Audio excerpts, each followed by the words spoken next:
Cricket মাঠে গল্পের কমতি নেই, তবে আপনি চাইলে আধুনিক ক্রিকেটের মাঠের সবচেয়ে চমকপ্রদ স্পাইডার ক্যামেরার গল্পটাও জেনে নিতে পারেন।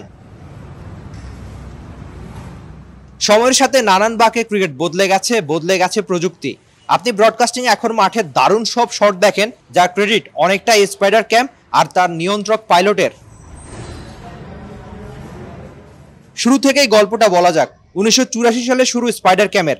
মার্কিন যুক্তরাষ্ট্রের কল্যাণেই এমন ধারণা পায় গোটা দুনিয়া। তবে 2 যুগ ধরে স্পাইডার ক্যাম বানানোর কৃতিত্ব অনেকটাই বহুদূরের অস্ট্রিয়ার। ক্রিকেটটা এশিয়ায় জনপ্রিয় হলেও এই মহাদেশে স্পাইডার ক্যাম কিংবা যে পাইলট এটি নিয়ন্ত্রণ করবেন তাদের পাওয়া একটু কঠিনই হয়ে যায়।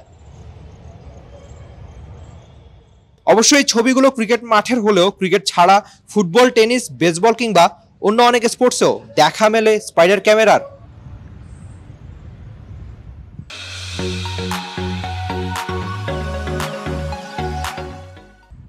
সাধারণত বিশাল সাইজের সব ব্যাটারি দিয়ে নিয়ন্ত্রণ হয় স্পাইডার ক্যাম। 4টা দড়ি থাকে 4 মাথায়, তবে দড়ি 4টে পাতলা হলেও প্রচন্ড শক্ত। কেবল দড়ি এতটাই শক্ত যে ধরে রাখে প্রায় 30 থেকে 35 কেজি ওজনের ক্যামেরা। মাঠ উঁচু হলেই ব্যবহার করা যায় সহজে। কখনো মাঠের গ্যালারির ছাদ, কখনো বা উঁচু ফ্লাডলাইটের সাথে বেঁধে ব্যবহার করা হয় স্পাইডার ক্যাম।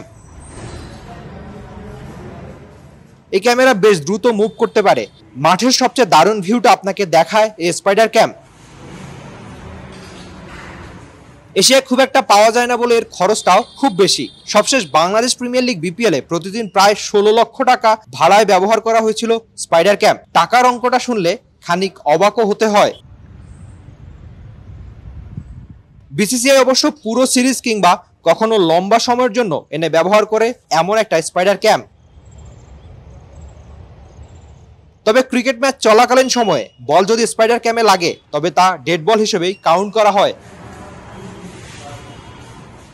ক্রিকেটে স্পাইডার ক্যাম প্রথম ব্যবহার করা হয় ইন্ডিয়ান ক্রিকেট লিগে। এরপর সময়ের সঙ্গে অনেক দেশের ম্যাচ কিংবা লিগেও দেখা গিয়েছে স্পাইডার ক্যামেরার প্রযুক্তি। Rifat Emil, T sports, Gwalior, Bharat.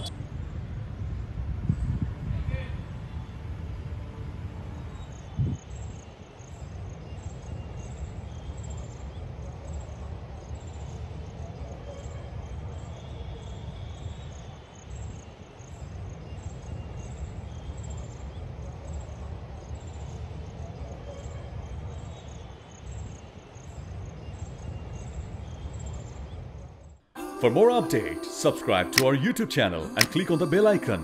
Follow us on Facebook and Instagram. Download T-Sports app to enjoy exciting games and highlights. Visit tsports.com.